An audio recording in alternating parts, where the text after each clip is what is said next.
So, cattle. A crucial aspect of Iowa's agricultural economy, even if they are easily dwarfed by the Hawkeye State absolutely gargantuan hog population. Now, I want you to hear me out for a sec. What happens if we take said cattle and combine them with government-mandated tuberculosis tests, a bunch of angry farmers, an economic depression, as well as some truly wacky conspiracy theories? Well, naturally, we have a conflict which people on the internet can laugh about some 90 years later. To be specific, I'm talking about the Iowa Cow War. And with all that information that I just presented, a natural question would be, but what happened to start such a silly-sounding conflict? Great question, little Jimmy. I knew not investing in your free will was a good idea. How did you get in here? Well, rewinding the clock back to the aftermath of World War I, Iowa's economy is like a raccoon who just wandered onto the highway. It's dead. With agricultural products failing to fetch the prices they had during the war, combined with plummeting land prices which resulted in several bank failures across the state, farmers were in a tough spot to say the least. Oh hey look, it's our old friend bovine tuberculosis. Tuberculosis in livestock was nothing new for an agricultural economy such as Iowa's, with the state veterinarian even stating as far back as 1894 that it was by far the most prevalent issue faced by his office. However, it's now the 1920s, and it's high time someone get around to eradicating bovine tuberculosis from Iowa. So come 1929, the state legislature passed a mandate to do just that, tasking the recently created Iowa Department of Agriculture, alongside county and federal authorities, with administering tuberculosis tests to cattle across the state. If your cow tested negative for tuberculosis, well, good for you. But that's not the fun outcome, so let's say it had the TB just for gits and shiggles. Well, if that were the case, you'd be legally bound to promptly slaughter the animal, the state being bound to compensate you based on the animal's appraised value, with the maximum amount being anywhere between $50 to $75, aka about $1,000 to $1,500 in 2026 dollars. Now, although this sounds like a pretty good deal to a rural non-farmer like myself, this mandate did not sit well with the already struggling farmers who really couldn't afford to have their livestock being systematically slaughtered, even if it was for a good cause. So, naturally, these farmers began protesting. A lot! Well, this isn't an ideal situation, says Governor John Hamill. but I'm sure that after a few months everything will just be fine.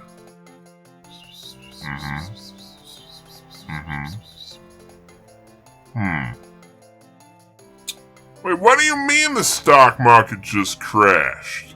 So with the Great Depression kicking in just about everyone's teeth and Iowa's economy effectively bottoming out, farmers were further incentivized to continue resisting the tuberculosis mandates, with petitions to overturn the mandate being widely circulated and large-scale protests being held across the state, with the most notable being a massive march on the State House in Des Moines. However, this whole thing probably wouldn't have gotten nearly as bad as it eventually does if it wasn't for the involvement of one notable Muscatine radio host. This is Norman Baker, the Great Depression version of Alex Jones and a local con artist. Like, seriously, this guy was the con man conspiracy theorist of his day. Forecasting ahead to the 1940s, he would spend 4 years in federal prison for peddling a homemade cure for cancer on 2 separate occasions. That's the type of guy we're talking about here. Well, anyway, Baker, who was fairly unknown at the time, spent the next few years railing against the mandate on his radio station, as well as in published editorials, which circulated eastern Iowa, with him going as far as to claim that the test would cause spontaneous abortions in cattle and plummet dairy production. This, combined with his verbal assaults on anyone who tried to say otherwise, only made the situation worse, as now these angry farmers in eastern Iowa were physically resisting the state's attempts to administer these tests upon Baker's suggestion of such an action, by throwing mud, rotten eggs, and rocks at veterinarians, as well as disabling vehicles, prompting the recently elected Governor Dan Turner to begin having police officers protect the veterinarians administering the tests.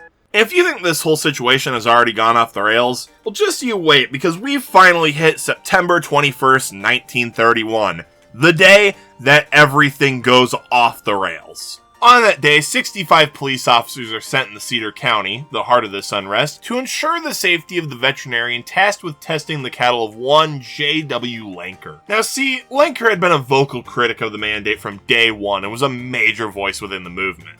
So when this force of 65 officers showed up to the Lanker farm, they were met by an opposing force of around 500 angry farmers who quickly started pelting the officers with all kinds of objects, including rocks, mud, rotten eggs, and God, I hope that's it. In an attempt to break up this ragtag militia, the police deployed tear gas, which only served to rile up the farmers even more, who promptly charged the officers with knives and pitchforks, which caused the police to retreat. A little while later, when the veterinarian showed up, he was met by that same force of around 500 angry farmers who were now riding high on their victory over the cops. And yeah, let's just say it wasn't a pretty situation. Now, although no one ended up dying in the skirmish, Governor Turner, who had been trying in vain for the last couple months to get the farmers to stand down, finally had enough and said, "Screw it, send in the National Guard, I don't care anymore." So, President Hoover, about this whole Great Depression thing. What are you staring at? Billy Possum!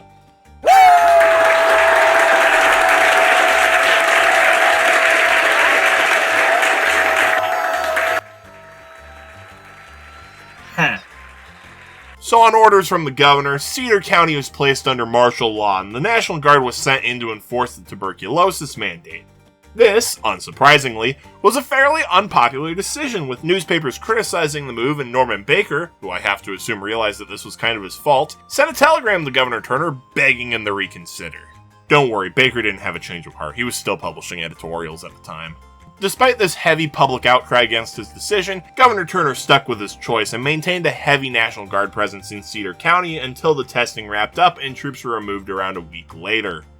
In the aftermath of the Lanker Farm incident and the occupation of Cedar County, opposition to the mandate began to slowly evaporate, with some scattered pockets of resistance to the administration of the tests being reported throughout the remainder of 1931 and into 1932, primarily in Des Moines County and Jefferson County. And although resistance to the bovine tuberculosis mandate essentially ended after mid-1932, the effects of the Iowa Cow War would still have some interesting consequences for the Hawkeye State down the road.